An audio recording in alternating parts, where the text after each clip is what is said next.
That I do way past school. What's good, YouTube?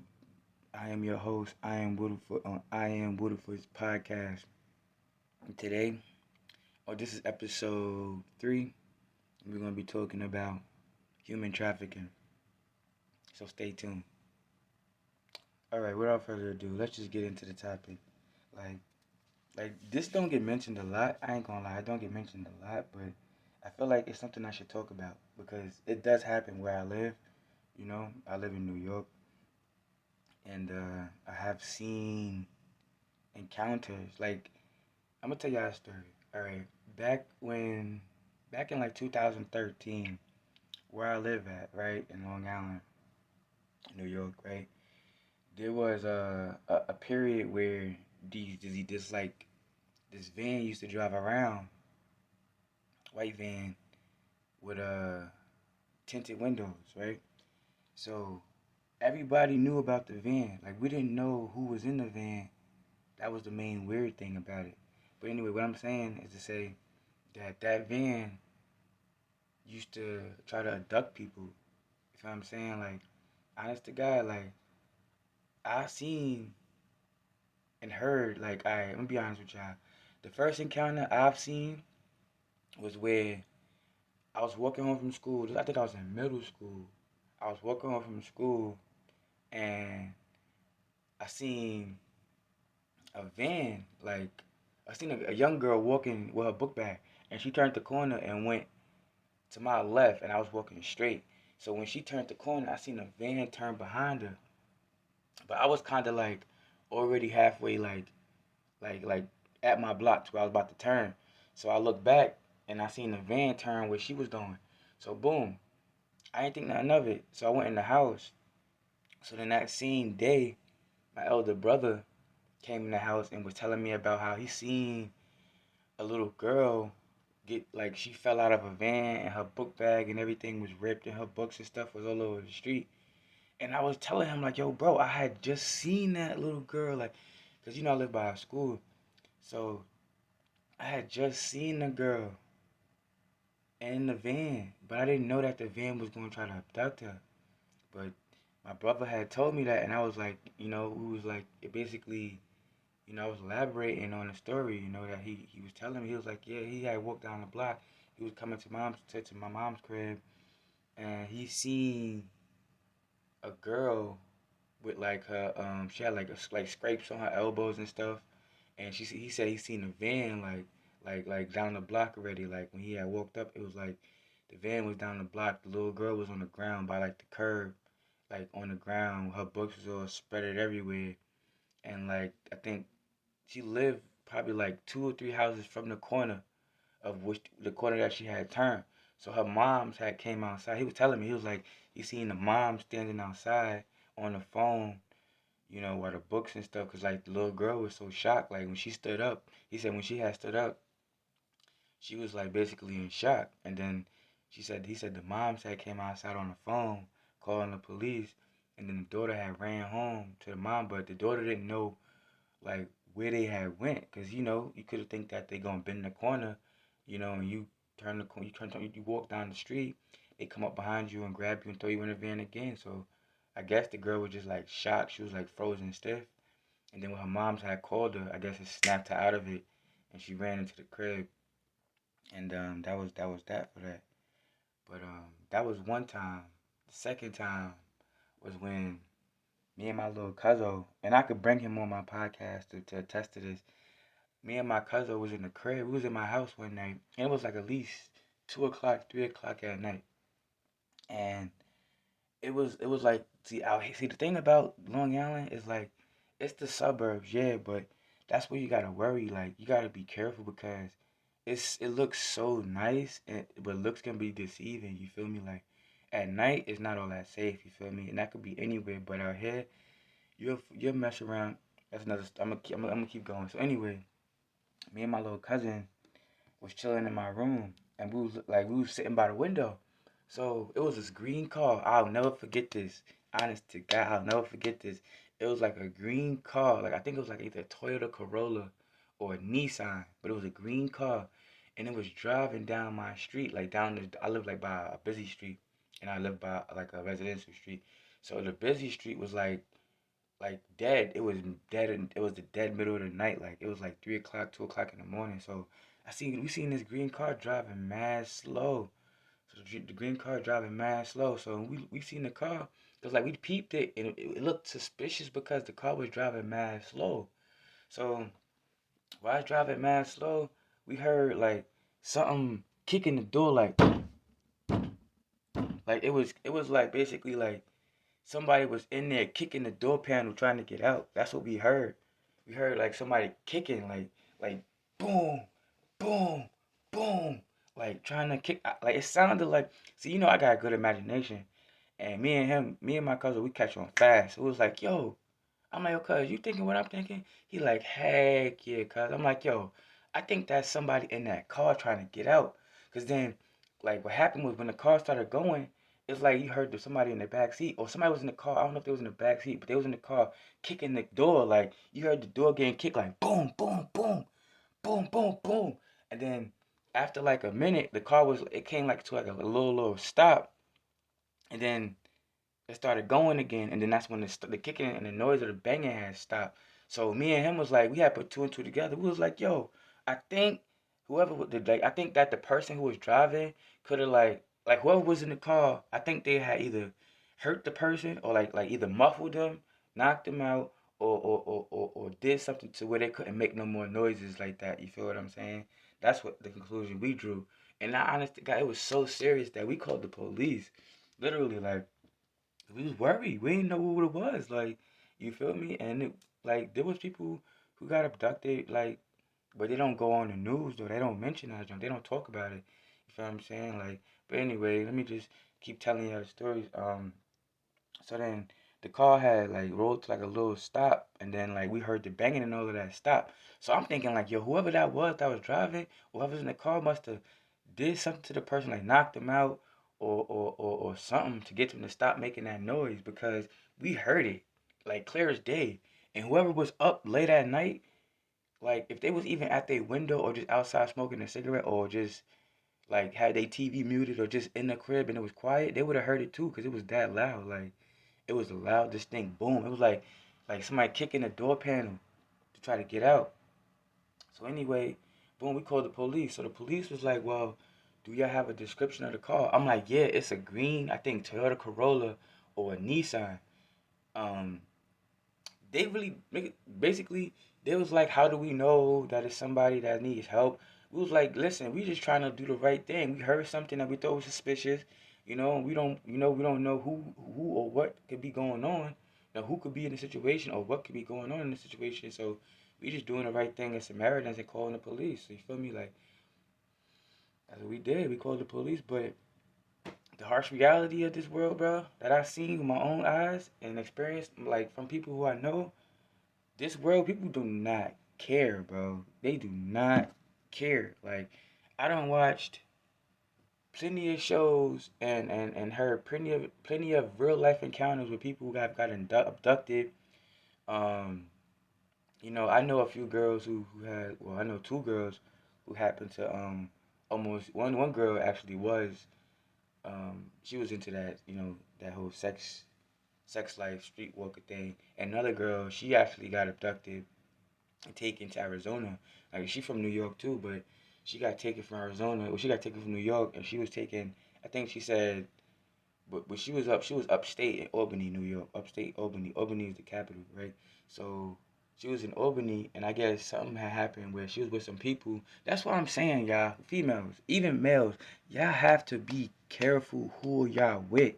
You cannot trust everybody to look out for your best interest or to be safe, you feel me, around because that's why if you can't trust the crowd of people with your life, do not be around them because she was up there hanging out with some friends. Come to find out, the friend was actually one of those people who this do exist. There are people who like to sell girls to the traffickers. You feel me? Like I don't know what they call them. They call them like runners or johns or something like that. Like out here we got our own different term. Dudes like that we call like what's the word? Uh Damn. I can't think of the word right now. can't think of the word, but they do have dudes out here that know people that traffic girls and that sell them into the sex trade and all of that. And what they do is they'll give the people a heads up, like, yo, this girl is and they'll get paid, and then they'll take the girl, and then the girl will never be heard of again. You feel what I'm saying? That shit happens. Situation happened upstate in Albany. You feel me? And the girl ended up in Arizona. Luckily, she got away from that situation and she made it back to New York. You feel what I'm saying? To New York, New York. You feel me? Like, she made it back. She's originally from Long Island, but she was up there in Albany with some friends. You feel me? Thought that she could trust him. The person she was with actually tried to pass off to the traffickers. She ended up all the way in Arizona. You feel what I'm saying? And I think she was in Tucson. She was either in Tucson or I think it was Tucson. 'Cause that's the only name I remember. I think she was in Tucson, Arizona, and she had to she called.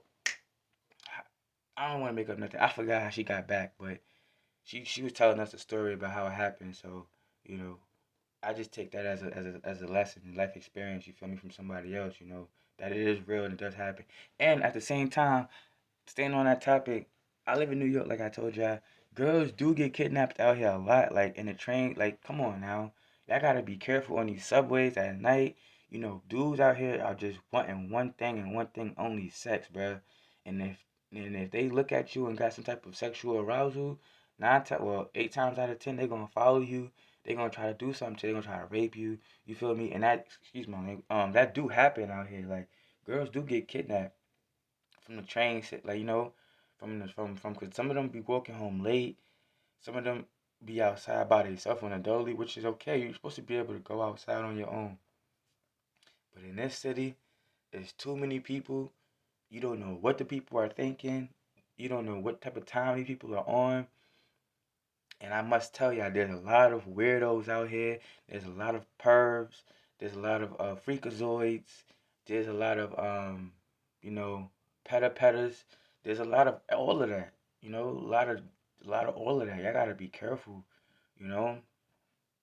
And another thing, that there's a lot of runaways out here. Like, believe it or not, a lot of the girls be runaways. Like, I know back in like I was telling you, back when I was young, like, not young, back in like 2014, 2012 to 2014, Long Island was known for, like, all the chicks from the boroughs used to come down here. Used to come to Long Island, like, run away. You feel me? It would be girls from Harlem, girls from Brooklyn, from Queens. You feel what I'm saying? Rochester, White Plains.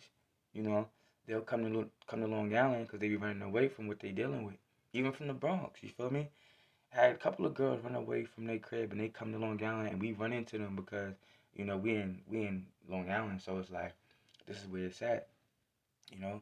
But that's what I was experiencing. A lot of runaway girls, they didn't want to either go back home or they didn't have a home to go to. They was in shelters and group homes and all that. They didn't want to be in the group homes. You feel what I'm saying? Also in Suffolk County, out here in Long Island, Suffolk County is a lot of runaways too, you know. But the girls used to, like, not have nowhere to go. So what they used to do is, like, try to, like, find a dude and shack up with him. Like, for example, oh, I need to stay at your crib, so I'll give you some skins to stay with you. You feel me? And I got offered that, but I'm not that type of dude, so I was like, nah, you can stay here. Like, I'll give you something to eat and stuff, but I ain't gotta have, like, you ain't gotta have sex with me or nothing like that. Cause that's what the girls was offering. They ain't have no money. They ain't have no job. And there was some dudes that was down to take that because they're like, all right, that's in-house cooch. You feel me? Or that's in-house skins that I ain't got to worry about because it's right there. You feel me? So they'll take that deal, and then the girl will just be getting the benefits. Like, she ain't got nowhere to stay, but she's staying here with the dude. And all she gotta do is either keep the house, like, clean up the kitchen or clean up the room and just give some skins up whenever the dude want it. Like, you feel me? Like, that did go on out here for a minute.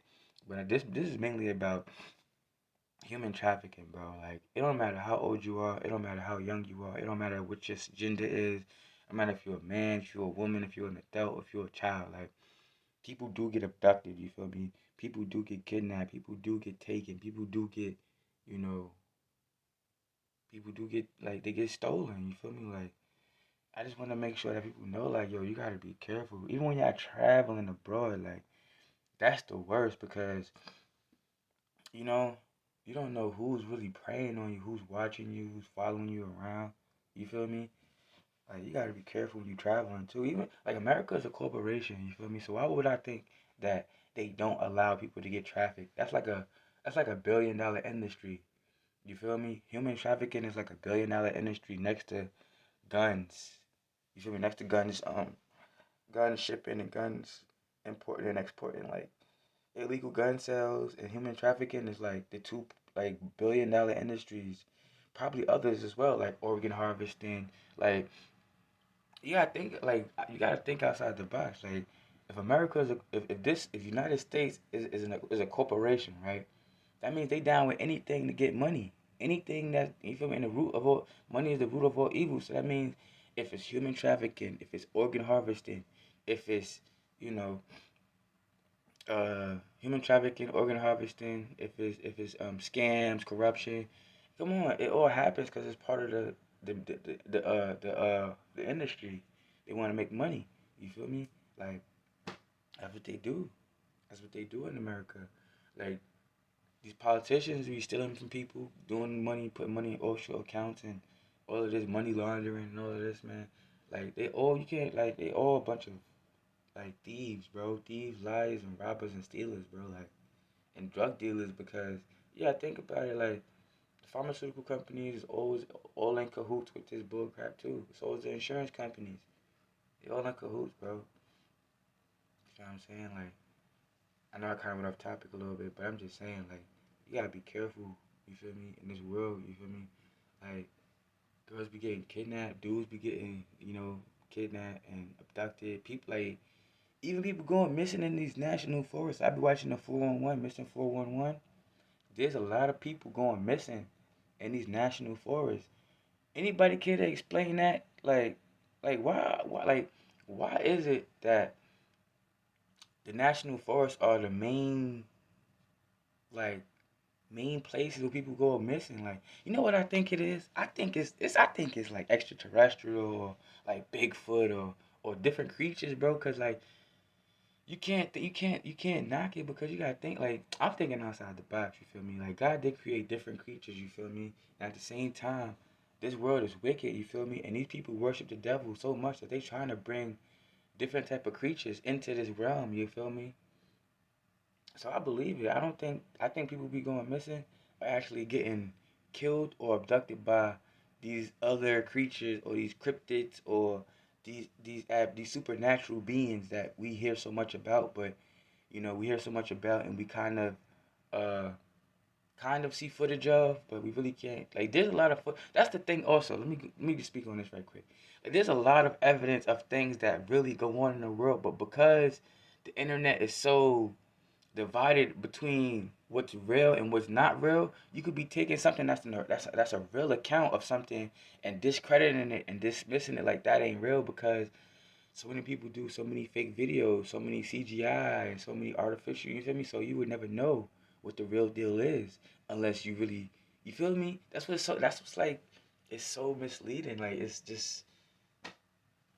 I hope y'all caught that. What I'm trying to say is like you could be seeing somebody actually recording a real live Wolfman or a real live Bigfoot or a real live whatever it is. You feel me? And because the internet is full with fakes, you won't even take that for authentic. You would think it's just some type of fake video or whatever. I seen that a lot too. You know, I think people who going missing be getting abducted by either like demonic entities, these Bigfoot creatures, like other creatures and stuff, like witches and all that stuff, man. Like they all roaming this, they roaming this world, bro. Like you gotta think about it. God is letting it happen too. You feel me? Because He gonna come back, but at the same time, it's like certain things gotta be shaken up. You feel me? Like a lot of things gotta be shaken up. But I think people going missing around the world, man, is because they encountering supernatural, supernatural things, extraterrestrial things, or the paranormal. You feel me? Like, cause it's certain things you can't explain. Like, you can't explain certain things, and it's like the human mind, the human brain can't even begin to fathom an explanation for what they be witnessing. You feel me? So it's like it's just left unexplained. It'd be an unexplained event because you can't even grasp the words or the perception or the concept or the perspective of what you need to kind of like explain what it is. Like, I seen something, I ain't gonna lie, I seen a UFO before. I seen a flying object. You feel what I'm saying? But who's to say that I'm telling the truth? Everybody would think that I'm just full of crap or I'm just talking. You feel me? But I know that there's a lot of things that do go on in this world, bro. Like behind closed doors. You feel me? That these government agencies know about. You know, I don't trust them either. Like, how do we know that they all really human? You feel me? They could be different creatures and dimensional beings and demons and stuff like that. You feel me? But human trafficking is real, man. I just want to make sure people do are exposed to that and know that that's real. Texas, Arizona, California, New York, um, um, anywhere. I don't got no real information in front of me to tell me where the percentages of human trafficking or missing people or anything like that is really prominently at. So I don't have no background knowledge of it. I'm just saying from what I've seen, like the content I've watched, the documentaries I've watched, they were always taking place, in Cali, Arizona, Texas, and I live in New York, so I know New York has a lot of, abductions and kidnappings and stuff. But the thing is, it doesn't make it to the news.